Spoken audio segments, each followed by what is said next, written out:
Hello बच्चों, good morning to all of you. मैं professor Shyam Gabne आप सभी का हमारे डिफेंस सर्विसेज एकेडमी शाहपुर के ऑनलाइन एजुकेशन में आप सभी का स्वागत करना चाहता हूँ। इस कोरोना काल में भी हमारे बच्चे कंटिन्यूअसली एनडीए का प्रिपरेशन करते रहे।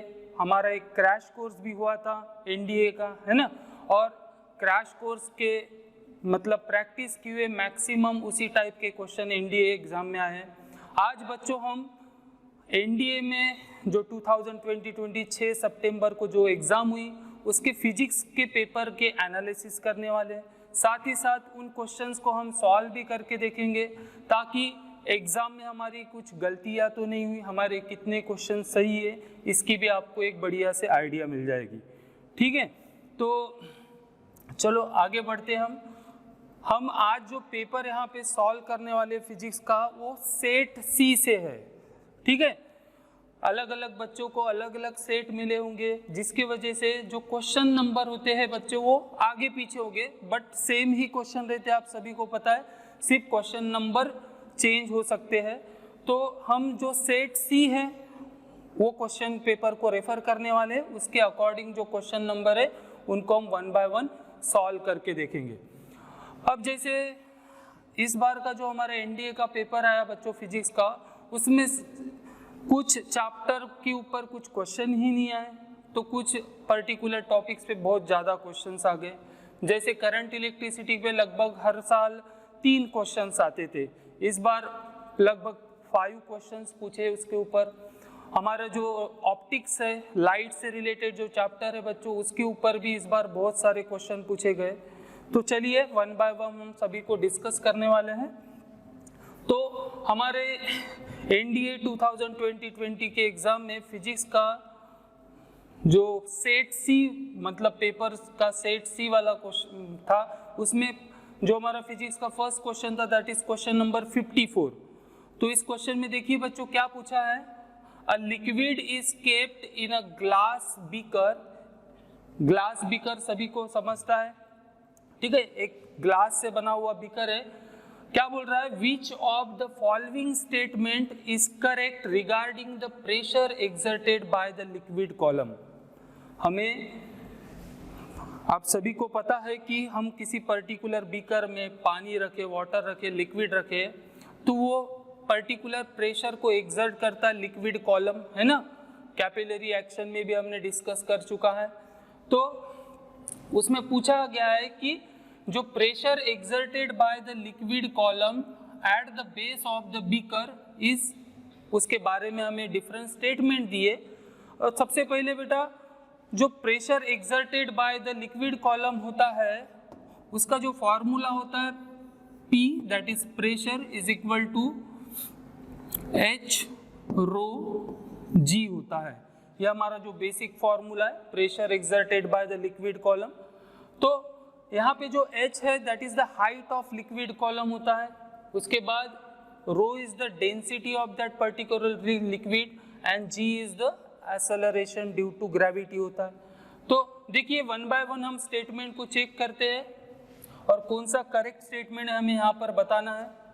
तो पहला स्टेटमेंट देखिए बच्चों क्या बोला है यहाँ पर, the pressure depends on the area of the base of the beaker. इस फार्मूले में कहीं आपको एरिया दिख रहा है, और हालांकि जो प्रेशर का जनरल फार्मूला होता है P is equal to pressure is nothing but force per unit area, एक पर्टिकुलर यूनिट एरिया के ऊपर डिपेंड करता है। तो अलग अलग मतलब जो बेस है बीकर का वो ज़्यादा रहे कम रहे उसका असर प्रेशर पे यहाँ पे नहीं गिरने वाला है। इसीलिए प्रेशर के फार्मूले में आपको कहीं पर भी ये जो दिख रहा है आपको यहाँ पे रो H रो G मतलब height of the liquid column, rho is the density of that particular liquid and G is the acceleration due to gravity. तो हमारी जो पहली स्टेटमेंट बोला है pressure depend on the area of the base of the beaker, तो ये incorrect है। उसके बाद सेकेंड में क्या बोला है, the pressure depends on the height of the liquid column. Yes, ये जो सेकेंड स्टेटमेंट दिख रही है pressure is depend on the height of liquid column. Third जो स्टेटमेंट है बच्चों सी, इसमें क्या बोला है, the pressure does not depend on the density of the liquid. तो ये गलत है, दिख रहा है आपको, डेंसिटी ऑफ द लिक्विड के ऊपर हमारा प्रेशर डिपेंड कर रहा है। एंड द लास्ट स्टेटमेंट है that is the pressure neither depend on the area, ठीक है, एरिया के ऊपर तो डिपेंड नहीं है, and nor on the height of the liquid column, height के ऊपर तो डिपेंड करता है, एरिया के ऊपर ठीक है, बट हाइट के ऊपर डिपेंड करता है, मतलब ये भी रॉन्ग स्टेटमेंट है। तो जो सेकेंड स्टेटमेंट है, सेकेंड ऑप्शन है बच्चों, वो हमारा यहाँ पर करेक्ट ऑप्शन है, ठीक है। Now move on to the next question, that is question number 55 in set C. Okay, क्या पूछा है बच्चों, which of the following statement is not correct regarding the travel of sound wave.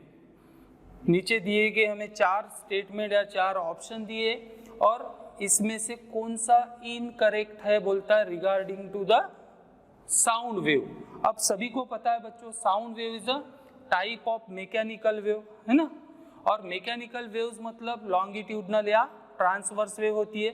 तो sound wave कौन सी है, one of the type of longitudinal wave, और mechanical wave होने की वजह से इसको किसी मतलब ट्रैवल करने के लिए ये इसके पास प्रोपोगेशन के लिए क्या होना चाहिए, मटेरियल मीडियम होना चाहिए, बराबर है, ये हमने डिस्कस कर चुके थे एनडीए का जो क्रैश कोर्स हुआ हमारा उसमें। तो देखिए पहले स्टेटमेंट क्या करते हैं, sound wave can travel through the water, yes obvious है, वाटर से ट्रैवल करती है। उसके बाद sound waves can travel through the air, ये भी पॉसिबल है, इसी के वजह से तो हम एक दूसरे का आवाज सुन पाते हैं। उसके बाद जो थर्ड स्टेटमेंट है that is sound wave can travel through the steel. हमें पता है सॉलिड में हमने डिस्कस किए थे साउंड वेव, जब हमने डिस्कस किया था तो सॉलिड में या आयरन में हमने जो स्पीड ऑफ साउंड वेव है बहुत ज़्यादा होती है, अबाउट 1400 मीटर पर सेकेंड। और जो लास्ट है sound wave can travel through the vacuum. अब वैक्यूम कोई मटेरियल मीडियम नहीं है, तो साउंड वेव वैक्यूम से ट्रैवल नहीं कर सकती, मतलब हमारा जो फोर्थ ऑप्शन है it is a wrong statement regarding to the travel of sound wave. So option D हमारा करेक्ट ऑप्शन था। होपफुली मैक्सिमम बच्चों ने इसको सही सॉल्व किए होंगे, that is sound wave can not travel to the vacuum. चलो बढ़ते नेक्स्ट क्वेश्चन की ओर, that is question number 66। Set C में क्वेश्चन नंबर 66 में क्वेश्चन पूछा था कि in an incandescent electric bulb the filament of the bulb is made up of which of the metal, which metal। incandescent electric bulb मतलब जो हमारा पुराना वाला बल्ब है ना, येलोइश कलर की जिसकी रोशनी होती थी, तो आपको याद होगा ही ये जो हमारा बल्ब होता है, इस बल्ब में जो हमारा फिलामेंट यहाँ पे लगा हुआ रहता था इस तरह से, ये जो फिलामेंट होता था ये फिलामेंट कौन से मेटल से बना हुआ है। तो ऑप्शन में हमारे पास क्या है, aluminium, copper, tungsten and silver. NDA crash course में हमारे इस तरह से हमने क्वेश्चन डिस्कस कर चुकी है, तो आप सभी को पता होना चाहिए कि टंगस्टन ही वो मेटल है जो हम यहाँ पर इस बल्ब में एज अ फिलामेंट करके यूज करते थे। क्यों इसको यूज करते थे, बिकॉज टंगस्टन का जो मेल्टिंग पॉइंट होता है बच्चों वो बहुत ज़्यादा हाई होता है, इसलिए इस बल्ब में जब करंट दौड़ता है तो फिलामेंट एक हाई रेजिस्टिव मटेरियल होता है टंगस्टन, और इसका मेल्टिंग पॉइंट भी हाई होता है, तो जिसके वजह से हीट प्रोड्यूस होती है और वो हीट एनर्जी लाइट में कन्वर्ट हो जाती है। तो टंगस्टन जो मटेरियल होता है, मेटल होता है, वो हम यूज करते हैं कहाँ पर, in a filament of the incandescent electric bulb. So option C हमारा यहाँ पर सही ऑप्शन था। नाउ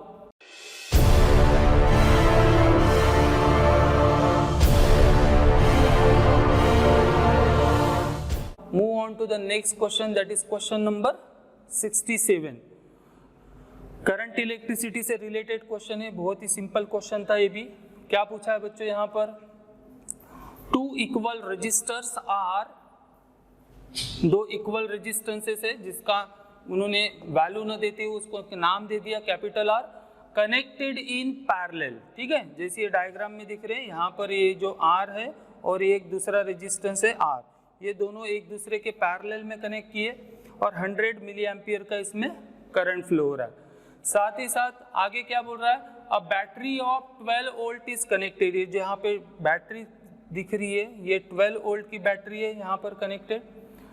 तो क्या पूछा है बच्चों, a DC current of 100 milli ampere flows through the electric circuit as shown, the value of capital R. तो इस सर्किट में दो इक्वल रेजिस्टेंस है जिनकी वैल्यू कैपिटल आर है, इन दोनों को हमने पैरेलल में कनेक्ट किया है और 12 वोल्ट की बैटरी लगाने के बाद यहाँ पर 100 मिली एम्पियर का करंट फ्लो हो रहा है। तो इस कैपिटल आर की वैल्यू क्या होगी? बहुत ही सिंपल क्वेश्चन है। इस तरह के बहुत सारे क्वेश्चन बच्चों हमने एनडीए क्रैश कोर्स में डिस्कस किए। तो सबसे पहली बात मैंने आपको बार बार बताया था कि जब भी दो इक्वल रेजिस्टेंस दिखेंगे पैरेलल में तो समझ जाओ उनका पैरेलल कॉम्बिनेशन कितना हो जाएगा, हाफ हो जाता है, बराबर है। तो हमारा ओहम्स लॉ का जो बेसिक फॉर्मूला है V equal to I R या V इक्वल टू आर है, वी आर इंडियन, है ना। तो इस फॉर्मूले का यूज करके हम R की वैल्यू निकाल सकते हैं यहाँ पर। तो सबसे पहले ये क्या दिख रहा है बच्चों, सर्किट में फ्लो होने वाला टोटल करंट जो सोर्स से निकल रहा है, सोर्स करंट है, और जो टोटल सप्लाई वोल्टेज है उसकी भी वैल्यू पता है। तो देखिए हमारे पास ये रिलेशन है V equal to I R, total voltage is equal to total current into total resistance बोल सकते हैं हम। तो बच्चों सर्किट में जो टोटल रेजिस्टेंस है, देखो ये जो फॉर्मूला बन जाएगा R equal to V by I, ठीक है। तो हमें इस R की वैल्यू कैलकुलेट करना है। तो R इक्विवेलेंट कितना हो जाएगा, सर्किट में दो रेजिस्टेंस, दो इक्वल रेजिस्टेंस एक दूसरे के पैरेलल में है तो पैरेलल कॉम्बिनेशन कितना हो जाएगा, हाफ। मतलब इस सर्किट का जो इक्विवेलेंट रेजिस्टेंस है वो कितना हो जाएगा, R/2, है ना, R पैरेलल विद R। तो इस R के जगह हम लिख लेंगे यहाँ पर R/2। This is the equivalent resistance in this circuit. After that the current voltage provided by the battery is 12 volt. तो वोल्टेज की जगह लिख लेंगे 12 और करंट कितना फ्लो हो रहा है, 100 मिली एम्पियर। 100 मिली एम्पियर मतलब 100 into 10 to the power -3। 100 into 10 to the power -3 is nothing but 10 to the power -1 हो जाएगा, बिकॉज 100 मतलब 10 to the power +2 into 10 to the power -3। तो 10 टू द पावर -1 जो बचेगा वो अगर ऊपर जाता है तो क्या हो जाएगा बच्चों, ये 120 हो जाएगा। मतलब हमारे पास क्या आ गया अभी, R/2 इज इक्वल टू यहाँ का 10 टू द पावर -1 जो बचेगा ऊपर जाकर प्लस हो जाएगा तो 120। तो हमें इस R की वैल्यू फाइंड आउट करनी थी। तो R इज इक्वल टू क्या होगा, इस 2 को उधर लेकर जाइए तो 120 इंटू 2 करेंगे बच्चों तो value of the resistance capital R becomes कितना हो जाएगा, 240 ओहम, बराबर है। तो इस तरीके से इस क्वेश्चन को सॉल्व करना था, बहुत ज़्यादा सिंपल क्वेश्चन था। तो ऑप्शन नंबर बी देखिए आपको दिख रहा है 240 ohm, this is the value of resistance capital R, ठीक है। Now move on to the next question, that is question number 68 in set C. Which one of the following is not the unit of energy. हमें 4 option दिए हैं यहाँ पे और इसमें से कौन सा हमारा एनर्जी का यूनिट नहीं है बोल रहा है। तो पहला ऑप्शन में जो दिख रहा है बच्चों दैट इज जूल, ये तो हमें पता ही है, हम हमेशा डेली लाइफ में यूज करते हैं ये वाला। दैट इज द ऐसा unit of energy, that is joule. उसके बाद वैट आवर। अब देखो इसको समझने के लिए थोड़ा सा, energy is nothing but work done, है ना, बोथ आर द इक्विवेलेंट, इसलिए दोनों का ऐसा यूनिट क्या होता है हमारा, जूल ही होता है। So energy equal to work done and work done is nothing but force into क्या होता है, डिस्प्लेसमेंट होता है। तो फोर्स का यूनिट क्या हो जाएगा बच्चों, न्यूटन, और डिस्प्लेसमेंट का यूनिट मीटर। तो न्यूटन मीटर भी एक ऐसा यूनिट है जो हमारा ऑप्शन नंबर सी में दिख रहा है, बराबर है। उसके बाद अब देखो energy equal to work done and work done is nothing but what, power. मतलब क्या होता है, work done per unit time, है ना, कितने समय में कितना वर्क है, that will gives the value of power. So work done is equal to क्या हो जाएगा बच्चों, पावर इनटू टाइम। तो पावर का जो यूनिट होता है हमारा वैट, और टाइम का यूनिट होता है सेकेंड, आवर्स, मिनट। तो यहाँ पे जो ऑप्शन बी में दिख रहा है दैट इज वैट आवर। तो वैट आवर में भी टाइम को हम आवर में अगर लिखते हैं तो watt hour is also the S unit of the energy. मतलब option A, option B and option C ये तीनों ही हमारे क्या है बच्चों, यूनिट ऑफ एनर्जी है। बट जो ऑप्शन डी में दिख रहा है that is K G metre per second square. तो यहाँ पर जो किलोग्राम आ रहा है ये कहीं पर भी हमारे एनर्जी में किसी भी यूनिट में नहीं आता है। तो ऑप्शन डी ये हमारा इनकरेक्ट, मतलब जो not the unit of energy. तो वही हमें यहाँ पे निकालना था कि चार ऑप्शन में से कौन सा यूनिट नहीं है एनर्जी का, that is option D. Simple question था ये भी।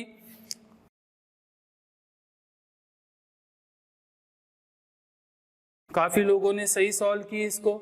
Next that is question number 73 in set C. क्या पूछा बच्चों, ये ग्रेविटेशन से रिलेटेड क्वेश्चन है। ग्रेविटेशन में हमने इस तरह के बहुत सारे क्वेश्चन डिस्कस किए हैं। क्या बोला है यहाँ पर, two planets orbits the sun in a circular orbit. दो प्लैनेट है जो सर्कुलर ऑर्बिट में सन को, मतलब सन के अराउंड मोशन परफॉर्म कर रहे, with their radius of orbit r1 equal to capital R and r2 is equal to 4r। मतलब जो दो प्लैनेट है जो ऑर्बिटिंग कर रहे हैं सन के अराउंड, उनके रेडियस ऑफ ऑर्बिट दिया है। जैसे पहले प्लैनेट की रेडियस ऑफ ऑर्बिट है r, तो दूसरे प्लैनेट की 4r दिया है। क्या पूछा है, ratio of the period t1 to t2 around the sun. मतलब उन दोनों का जो रिवॉल्यूशन का टाइम पीरियड है उसका रेशियो हमें यहाँ पे निकालना है। तो यहाँ पे हमें केपलर्स का थर्ड लॉ यूज करना है, that is time square of time period is directly proportional to the cube of the radius. बराबर है। तो ये जो हमारे पास केपलर्स थर्ड लॉ से रिलेशन है, T square directly proportional to R cube, इसका यूज करके हमें इस क्वेश्चन को सॉल्व करना है। और इसी के जैसे बहुत सारे क्वेश्चन हमने एनडीए क्रैश कोर्स के प्रैक्टिस में भी कर चुके। तो सिंपल इसको कैसे निकाल सकते हैं बच्चों, इस रिलेशन का यूज करके हम लिख सकते T1 बाय T2 का whole square is equal to, हम लिख सकते हैं यहाँ पर R1 बाय R2 का होल क्यूब। बराबर है। इसी को अगर आप थोड़ा सा सिंप्लीफाई कर देंगे तो क्या हो जाएगा, देखिए T1 बाय T2 इधर taking square root on both side, तो इधर क्या हो जाएगा बच्चों,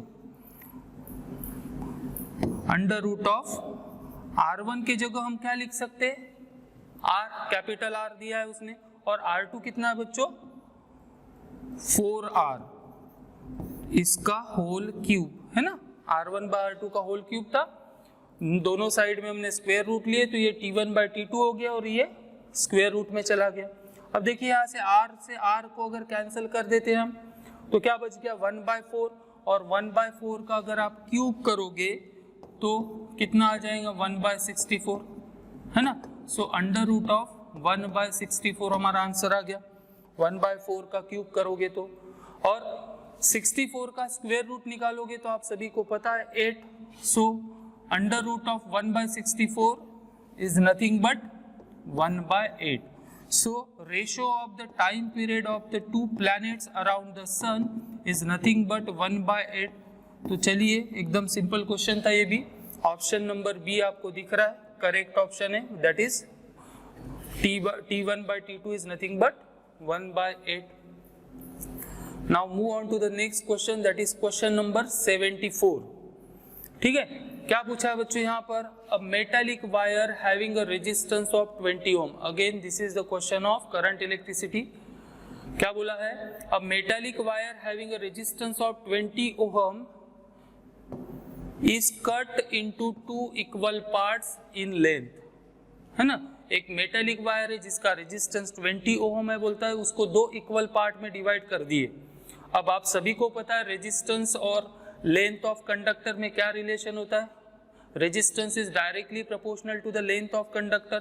अब हमारे पास एक सिंगल कंडक्टर या वायर था, इसको 2 इक्वल पार्ट में डिवाइड कर देंगे तो रेजिस्टेंस भी इक्वली डिवाइड हो जाएगा, हाफ हाफ हो जाएगा। तो पहले हमारा रेजिस्टेंस कितना था 20 ओम, अब उसके 2 इक्वल पार्ट कर दिए तो दोनों पार्ट का रेजिस्टेंस 10 ओम हो गया। After that these parts are then connected in parallel combination.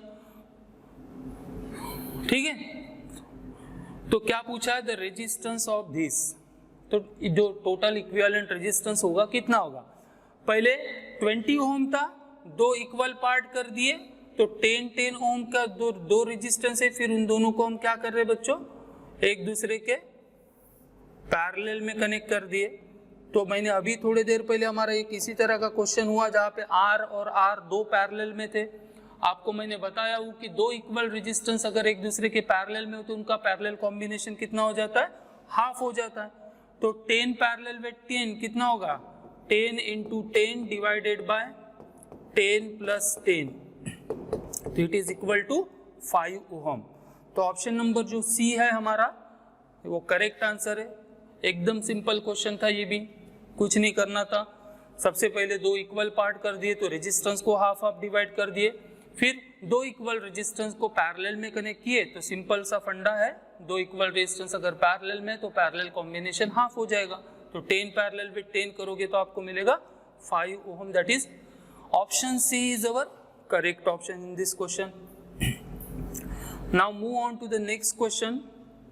अब यहाँ पे क्या पूछा है बच्चों, light of uniform intensity impinges surface if the area of the surface is have मतलब हाफ हो जाएगा, the radiation force on it becomes, क्या बोल रहा है, light of uniform intensity impinges मतलब फॉल हो रही है उसके ऊपर, तो if the area of the surface is have, अगर सरफेस एरिया को हाफ कर देंगे तो रेडिएशन फोर्स की वैल्यू क्या हो जाएगी।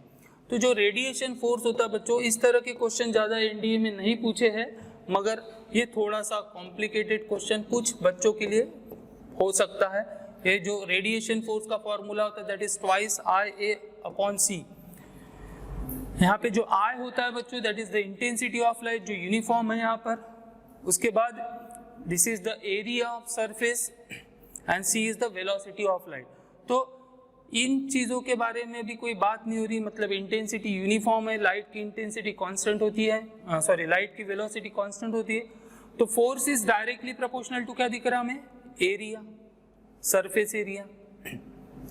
अब यहाँ पे क्या बोला है, if the area of the surface is half, मतलब सरफेस एरिया को अगर हाफ कर देंगे तो फोर्स की वैल्यू भी कितनी हो जाएंगी, हाफ, क्योंकि they are directly proportional to each other. So option B, that is half, is our correct option. Now move on to the next question, that is question number 76. वैसे तो ये question आपने biology में भी पढ़े, मगर physics में भी स्ट्रक्चर ऑफ आई के ऊपर क्वेश्चंस बनते हैं, तो वही पूछा है यहाँ पे, the part of the human I on which image is form. हमारे आंखों का ऐसा कौन सा पार्ट है जहाँ पर इमेज फॉर्म होती है। बहुत से बच्चे गलती कर देते, रेटिना लिख देते, मगर हमारा जो थीन मेम्ब्रेन होता है हमारे आई का सबसे आगे में, दैट इज कॉर्निया, यहाँ पर इमेज का फॉर्मेशन होता है। तो ऑप्शन भी हमारा ये सही ऑप्शन था। Now move on to the next question, that is question number 77। क्या पूछा है बच्चों, which of the following image a proton, consider the following image, हमें एक इमेज दी है एग्जाम में ही, पेपर में हमारे पास एक इमेज थी। क्या पूछा है यहाँ पे, a proton enters the magnetic field at right angles to it as shown in the figure। तो क्या बोल रहा है, the direction of the force acting on the proton will be, एक मैग्नेटिक फील्ड दिया आपको इस डायग्राम में दिख रहा है, this is the direction of magnetic field, और इस मैग्नेटिक फील्ड के परपेंडिकुलर हमारा प्रोटॉन यानी पॉजिटिव चार्ज मूव हो रहा है, बराबर है। तो हमें क्या पूछा था, अब आप सभी ने पढ़े हैं कि जब भी मैग्नेटिक फील्ड में कोई चार्ज पार्टिकल मूव होता है तो उसके ऊपर मैग्नेटिक फील्ड फोर्स लगाती है, उस फोर्स की डायरेक्शन क्या रहेंगी, यही पूछा है हमें। तो बड़ा सिंपल क्वेश्चन है, फ्लेमिंग्स लेफ्ट हैंड रूल का यूज करना है हमें, फादर मदर चिल्ड्रेन, है ना। This is the thumb shows the direction of force, first finger, four finger जो होता है हमारा डायरेक्शन ऑफ मैग्नेटिक फील्ड बताता है, और जो मिडल फिंगर होता है ये डायरेक्शन ऑफ करंट या direction of positive charge particle. ठीक है, इसमें कंफ्यूज नहीं होना, ये जो मिडल फिंगर होता है डायरेक्शन ऑफ करंट मतलब ही पॉजिटिव चार्ज पार्टिकल की डायरेक्शन दिखाता है। तो फ्लेमिंग्स लेफ्ट हैंड रूल का यूज करके हम direction of the force acting on the proton मिल जाएगा। तो देखिए फर्स्ट फिंगर को मैं क्या कर रहा हूँ, direction of magnetic field, four finger जो है हमारा। फिर मिडल फिंगर क्या करता है, direction of motion of positive charge particle या करंट जो अपवर्ड जा रहा है यहाँ पर इसके हिसाब से। तो मैं देखो मिडल फिंगर को अपवर्ड कर दिया, this is the direction of magnetic field, this is the direction of proton that is positive charge particle. तो थंब किधर जा रहा है, इनटू द पेज, बराबर है। देखो आप सभी लोग, ये जो थंब है वो इनटू द पेज जा रहा है। तो ये जो प्लेन है, जिस प्लेन में हम इसकी बात कर रहे हैं, इसके हिसाब से जो फोर्स एक्ट होगा उस प्रोटॉन के ऊपर वो इनटू द पेज रहेगा। तो ऑप्शन में चेक करिए, पहला ऑप्शन में बोल रहा है टू द राइट एंगल, मतलब सेकेंड ऑप्शन में बोल रहा है to the left, third option में बोला आउट ऑफ द पेज और लास्ट ऑप्शन में बोला है इनटू द पेज। तो ऑप्शन डी जो है हमारा ये करेक्ट ऑप्शन है। फ्लेमिंग्स लेफ्ट हैंड रूल का यूज करके हम force acting on the proton यानी पॉजिटिव चार्ज पार्टिकल निकाल सकते हैं। ठीक है, तो ये सिंपल सा क्वेश्चन था, होपफुली सभी ने सही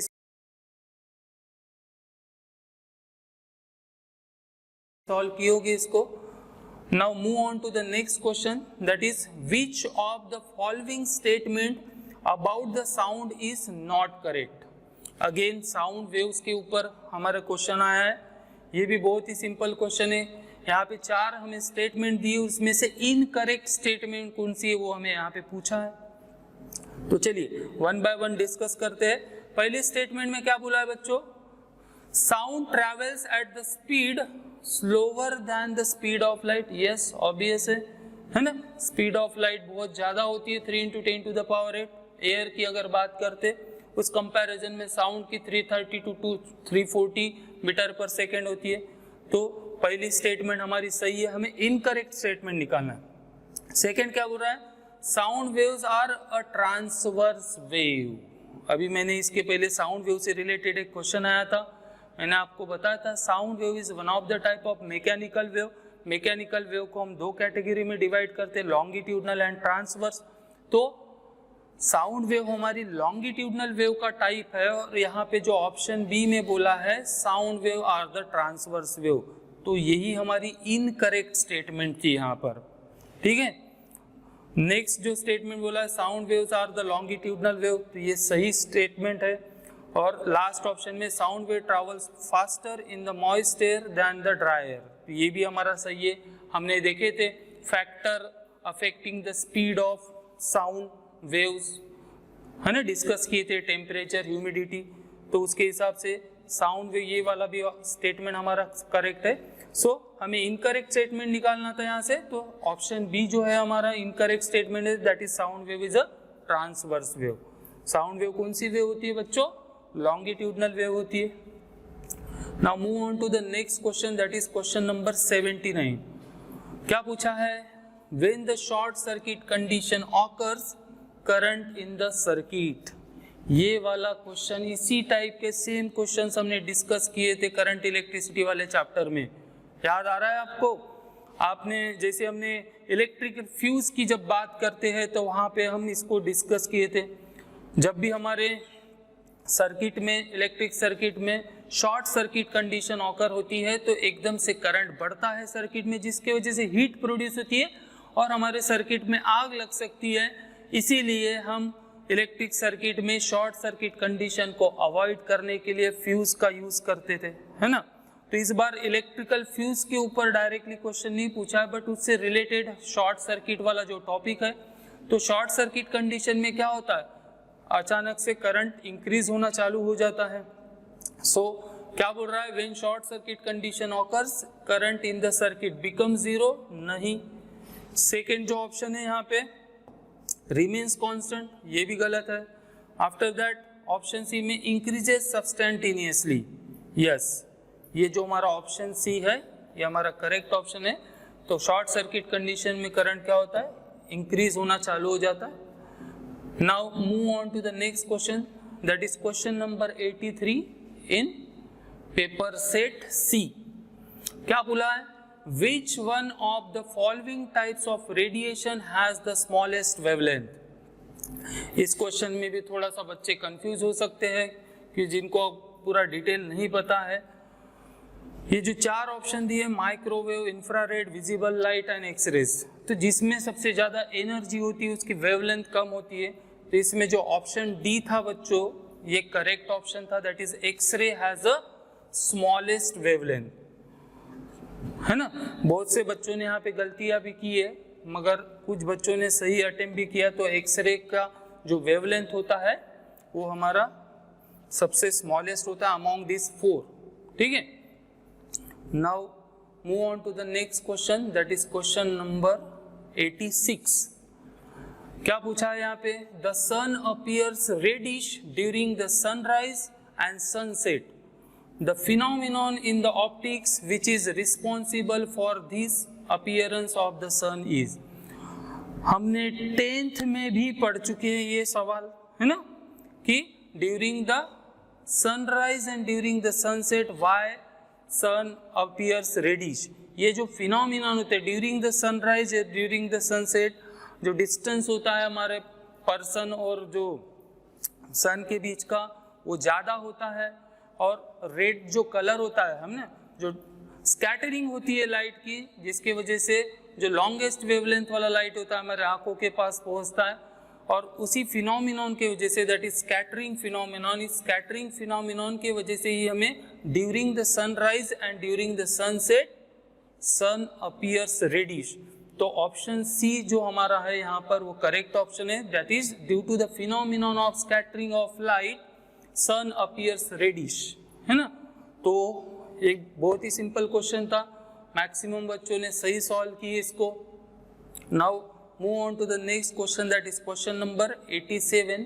क्या पूछा है बच्चों यहाँ पे, the lens has a power two dioptre, ठीक है। लेंस का जो पावर होता है उसको हम डायप्टर में नापते हैं, तो उसका पावर दिया है हमें 2 डायप्टर है, बोल रहा है which one of the following statement about the lens is true.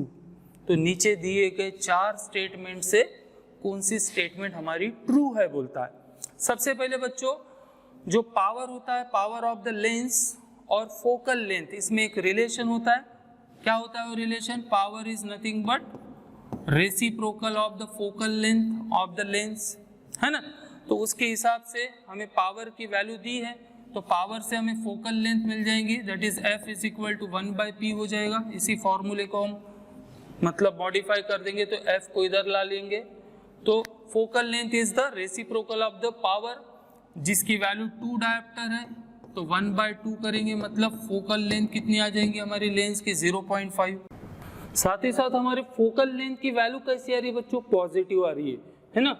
तो अगर फोकल लेंथ या पावर जो लेंस का होता है वो अगर पॉजिटिव आता है, मतलब it is a type of convex lens.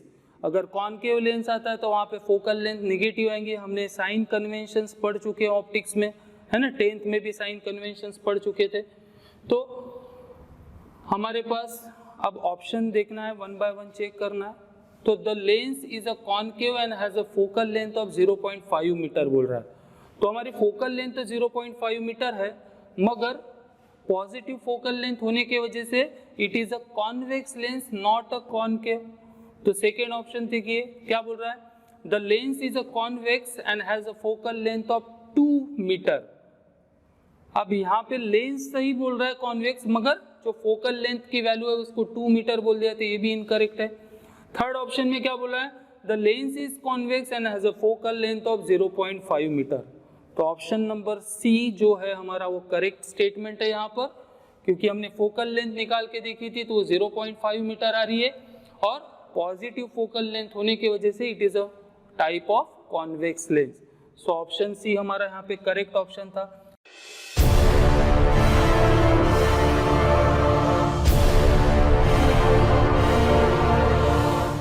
तो एक नेक्स्ट, ये भी एक ऑप्टिक्स के ऊपर बेस्ड क्वेश्चन आया था। इसके पहले हमने जो reddish colour of the sun during the sunrise और सनसेट, वो भी ऑप्टिक्स का ही क्वेश्चन है। Now move on to the next question. क्या बोला है यहाँ पे, the refractive index of the fused quartz is 46 and that of sapphire is 1.77। ठीक है, तो हमारे पास दो मटेरियल है यहाँ पे, एक फ्यूज क्वार्ट्ज मटेरियल है और एक सफायर है। दोनों का हमें क्या दिया बच्चों, यहाँ पे रिफ्रैक्टिव इंडेक्स की वैल्यू दी है।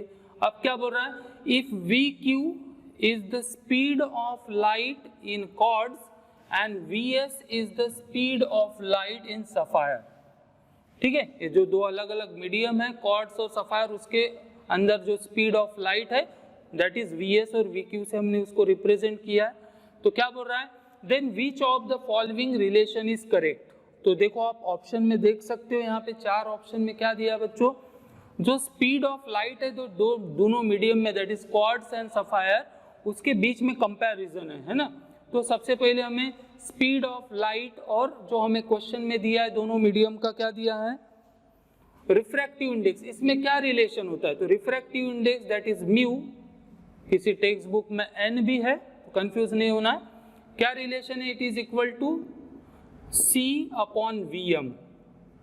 C is what, C is the speed of light in air और वैक्यूम, जो कांस्टेंट होती है 3 × 10⁸। सो रिफ्रैक्टिव इंडेक्स, और ये जो Vm मतलब क्या है, velocity of light in a medium other than air और वैक्यूम। तो इन दोनों में क्या रिलेशन दिख रहा है बच्चों, refractive index is inversely proportional to the speed of light in a medium. इसका मतलब क्या, जिस मीडियम का रिफ्रैक्टिव इंडेक्स ज्यादा होगा उसकी स्पीड कम होगी, और जिसका रिफ्रैक्टिव इंडेक्स कम होगा उसकी स्पीड ज्यादा, और जिसका रिफ्रैक्टिव इंडेक्स ज्यादा होगा उसकी स्पीड क्या होगी, कम होगी। तो हमें वही कंपैरिजन करना है यहाँ पे। तो जैसे बच्चों रिफ्रैक्टिव इंडेक्स ऑफ जो क्वार्ट्ज बोला है, रिफ्रैक्टिव इंडेक्स ऑफ क्वार्ट्ज है 1.46 है ना, और रिफ्रैक्टिव इंडेक्स ऑफ सफायर कितना बोल रहा है 1.77।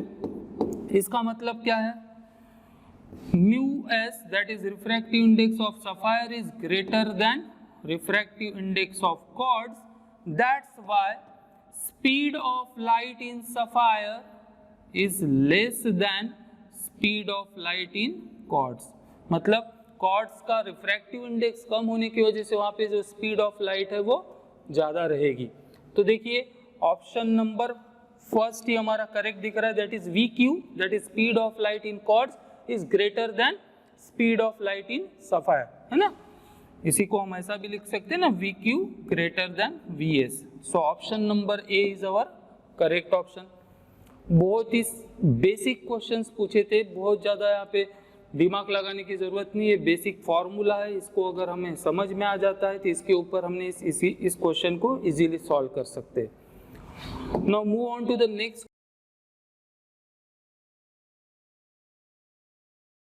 Question, that is question number 95।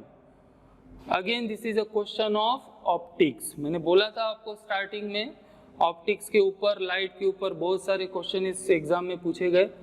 तो क्या बोल रहा है बच्चों 95 में, in case of concave mirror if the object is kept between the principal focus F and the pole of the mirror, then which one of the following statement about the image is not correct। Again incorrect statement हमें निकालना है।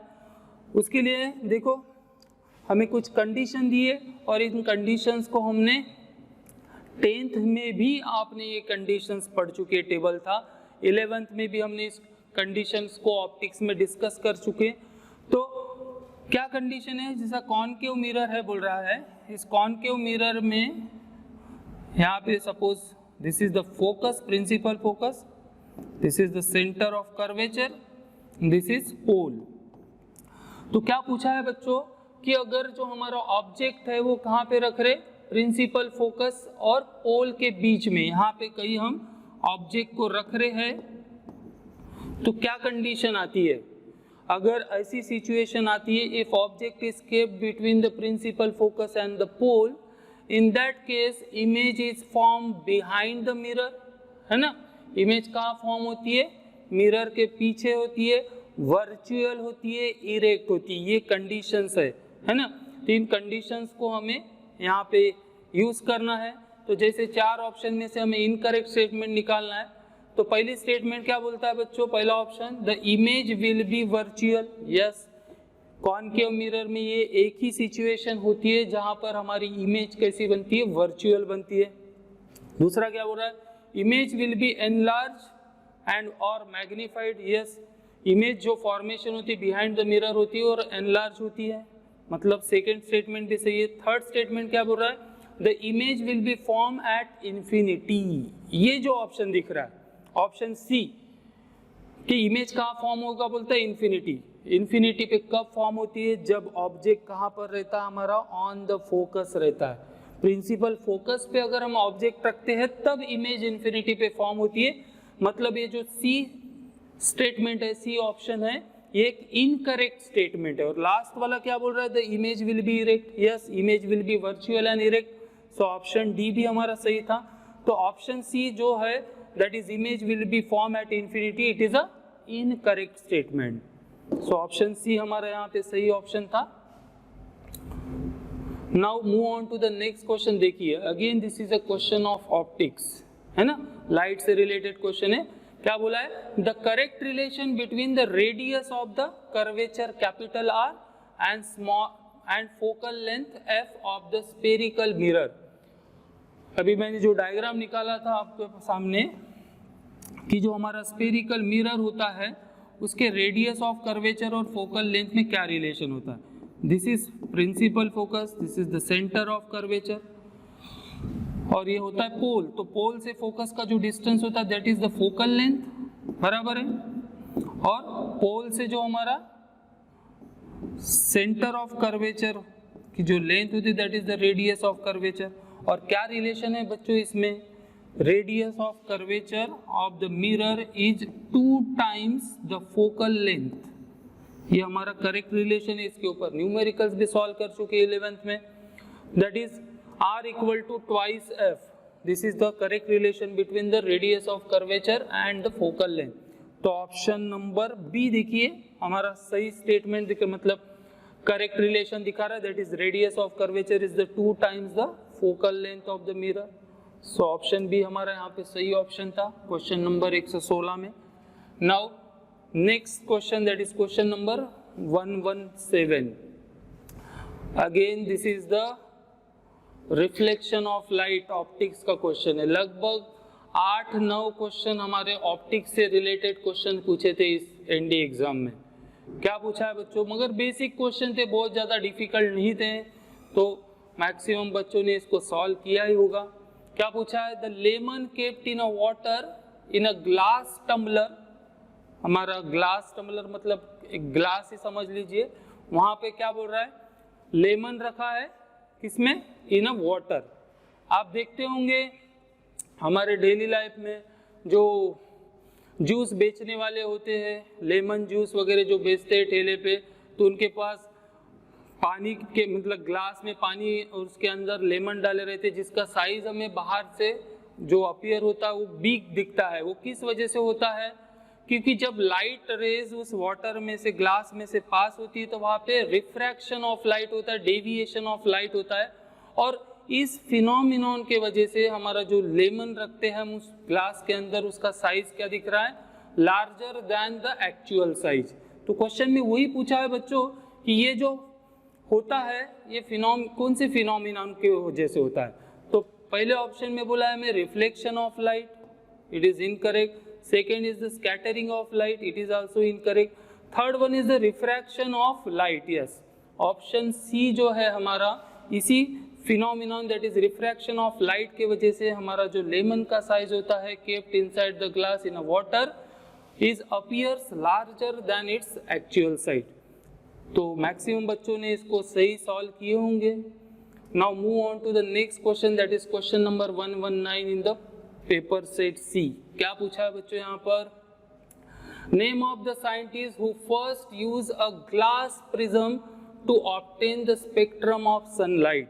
ऐसे कौन से scientist है जिन्होंने सबसे पहली बार जो सनलाइट होते हैं उसके स्पेक्ट्रम को ऑब्टेन करने के लिए ग्लास प्रिज्म का यूज किया है।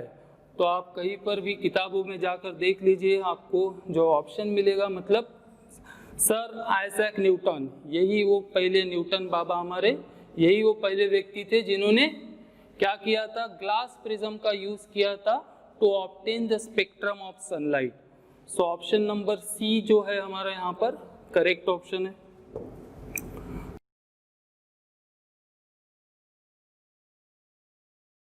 Now move on to the next question, that is question number 120।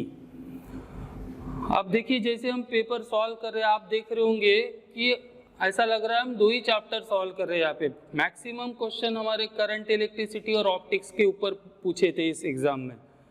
देखिए again this is the question of current electricity, और इस तरह के बहुत सारे क्वेश्चंस की प्रैक्टिस किए थे और मैंने आपको बताया भी था क्रैश कोर्स जो हमारा इस साल का हुआ कि इस टाइप के क्वेश्चन मैक्सिमम टाइम एग्जाम में पूछते हैं। Cost of the electricity bill, तो वही को टाइप का एक क्वेश्चन था, सिर्फ डेटा चेंज हो गया है।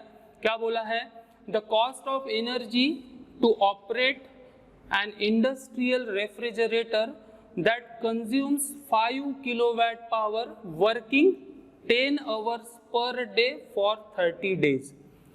तो यहाँ पे हमें एक रेफ्रिजरेटर दिया है जिसके मतलब कितनी इलेक्ट्रिसिटी कंज्यूम कर रहा है, एक दिन में कितने आवर्स जल रहा है और कितने दिनों के मतलब 30 डेज के लिए। तो उसका हमें क्या पूछा है, कॉस्ट पूछा है ना, और उसके लिए क्या बोला है, गिवन दैट द चार्ज पर kilowatt hour of energy is ₹4। 1 kilowatt hour को ही हम एक यूनिट मानते हैं इलेक्ट्रिसिटी का। तो एग्जाम में हमें 1 किलोवाट आवर की जो कॉस्ट है बच्चों यहाँ पे ₹4 दी है। तो सबसे पहले हमें इस 30 डेज में 10 आवर्स पर डे में कितनी इलेक्ट्रिसिटी टोटल कंज्यूम हो रही हो किलोवाट आवर में हमें कैलकुलेट करना है, और जैसे ही हमें एनर्जी को किलोवाट आवर में कैलकुलेट कर लेंगे उसको 4 से मल्टीप्लाई कर देंगे तो हमें कॉस्ट ऑफ इलेक्ट्रिसिटी मिल जाएंगी। तो सबसे पहले हाउ मच एनर्जी कंज्यूम, तो क्या करेंगे हम यहाँ पे पावर इनटू टाइम को मल्टीप्लाई कर देते हैं। कितना मतलब उसका पावर है, पावर रेटिंग कितनी दी है बच्चों यहाँ पे 5 किलोवाट आवर, सॉरी 5 किलोवाट दिए, ऑलरेडी हमें किलोवाट में दी है। उसके बाद क्या बोला है 10 आवर्स पर डे, तो number of hours per day कितना है 10 आवर्स, तो 30 डेज में कितने आवर्स जलेंगे, तो क्या करेंगे हम 10 आवर्स को 30 डेज से मल्टीप्लाई कर देंगे यहाँ पर। तो देखिए यहाँ पे इन तीनों का अगर आप मल्टीप्लिकेशन करते हो तो 1500 है ना, ये कितना हो जाएगा 300 होगा दोनों का multiplication, 300 into 5 that is 1500 kilowatt hour, kilowatt hour. This is the total electricity consume in 30 days and 10 hours per day. तो इतनी इलेक्ट्रिसिटी कंज्यूम कर रहा हमारा रेफ्रिजरेटर, तो हमारा इलेक्ट्रिसिटी का बिल कितना आएगा, और कॉस्ट भी हमें दी है पर किलोवाट आवर कितना है ₹4। तो इतने टोटल किलोवाट आवर जल रहे, तो व्हाट इज द कॉस्ट, तो cost of the electricity bill is nothing but 1500 kilowatt hour into ₹4 पर kilowatt hour, that is ₹6000 will be the cost of electricity. तो कौन सा ऑप्शन सही था हमारा बच्चों यहाँ पर, option B is our correct option.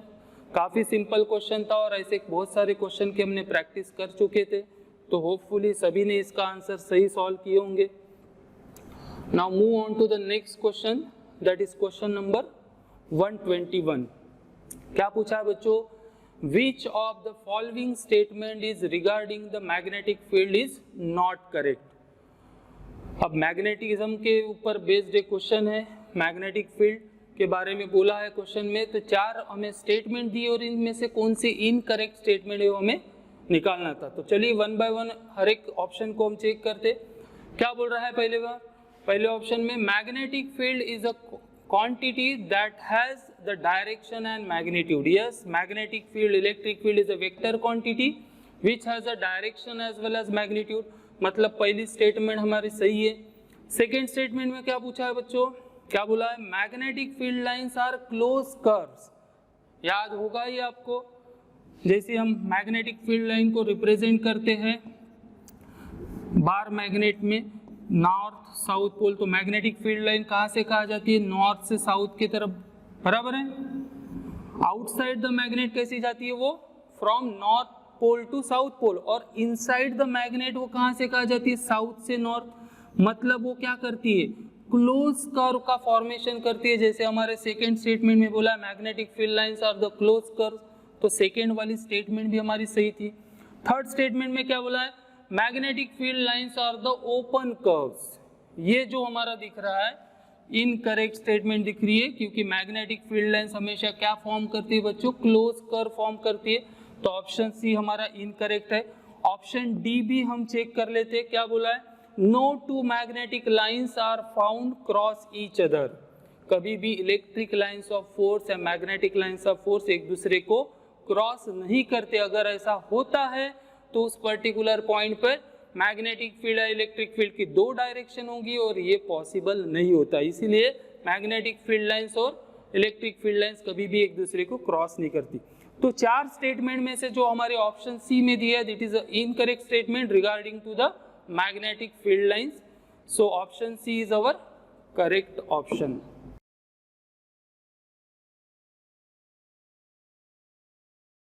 Now move on to the next question, that is question number 122 in paper set C. क्या बोला बच्चों यहाँ पर, which one of the following statement is not correct। वैसे देखा जाए तो ये क्वेश्चन रिलेटेड टू केमिस्ट्री है, केमिस्ट्री में भी आपने इसको पढ़ चुके हैं। तो बच्चों जैसे यहाँ पे बोला है, पहला जो fluorescence is an allotrope of the carbon, second option है that is diamond is a good conductor of electricity. तो ये चीज़ यहाँ पर इसको आपने केमिस्ट्री में ज़्यादा डिटेल में पढ़ चुके हो। और डायमंड के बारे में अगर बात करते तो diamond is not a good conductor of electricity, it is a bad conductor, it does not allow the free charges to move through them. So diamond क्या है, एक बैड कंडक्टर ऑफ इलेक्ट्रिसिटी है। तो जब जैसे हमें क्वेश्चन में पूछा था कि which one of the following statement is not correct, तो जो ऑप्शन बी है बच्चों यहाँ पे, diamond is a good conductor of electricity, it is a incorrect statement. So option B यहाँ पे हमारा सही ऑप्शन था। नाउ नेक्स्ट जो क्वेश्चन है 125, again this question related to chemistry and also physics. क्या बोला है, न्यूट्रॉन्स वाज डिस्कवर्ड बाय, तो आपने ये पढ़ चुके हैं। न्यूट्रॉन्स के बारे में सबसे पहले किसने बताया था हमें, जेम्स चैडविक ने। सो ऑप्शन नंबर ए जो था हमारा यहाँ पे सही ऑप्शन था। And the next and the last question, again it is related to chemistry and physics also. तो एटम्स, मॉलिक्यूल, न्यूक्लियर में हमने इसकी स्टडी कर चुके हैं। दैट इज क्वेश्चन नंबर 126 में क्या पूछा था बच्चों, atomic mass of the element is equal to the sum of number of. क्या होता है एटॉमिक मास नंबर, एटॉमिक जो वेट होता है, it is nothing but it is the number of protons and neutrons in that particular atom, है ना। So atomic mass या atomic weight of the element is nothing but protons and neutrons only. That is option number जो B था हमारा बच्चों यहाँ पर, वो सही ऑप्शन था, है ना। सो होपफुली ये भी एक बेसिक क्वेश्चन था जिसको लगभग सभी बच्चों ने सही सॉल्व किए होंगे। तो ये जो हमारा एनडीए पेपर 2020 का जो एनालिसिस था बच्चों, मतलब इस तरीके के क्वेश्चन पूछे थे आपको। जैसे मैंने बताया हो कि ऑप्टिक्स और करंट इलेक्ट्रिसिटी पे ज़्यादा से ज़्यादा वेटेज था यहाँ पर इस पेपर में। तो अब होता रहता है इसी पेपर में, हर वक्त एक स्टैंडर्ड पेपर ही आएगा ऐसा ज़रूरी नहीं होता, इसीलिए हमें हर टॉपिक्स को अच्छे से करना होता है। हमने 1 बाय 1 सभी क्वेश्चंस को प्रॉपरली एनालाइज किए और सॉल्व भी किए, और जिससे आपके दिमाग में जो पेपर के बारे में कुछ डाउट्स होंगे कि हमारा ये क्वेश्चन सही है या नहीं, ये भी आपके क्लियर हो चुके होंगे। ओके बच्चों, so thank you very much and have a nice day.